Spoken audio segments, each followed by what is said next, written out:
In this video I'm going to show you how we can easily disable that keyboard sound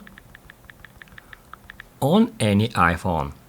Be sure to watch the video to the very end so you don't make any mistakes. Let's get started, guys, and first off we need to head over to settings. On settings, right over here, we can easily find sounds and haptics. And that's where we need to scroll down until we find keyboard feedback here. That's where we can configure our keyboard's feedback. We can turn on or off sound feedback and haptic feedback.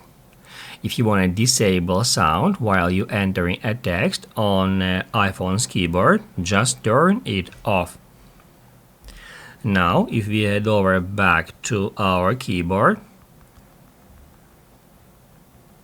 and while I'm entering a text now, my keyboard is not playing any sound. If this video helped you out, don't forget to hit the like button.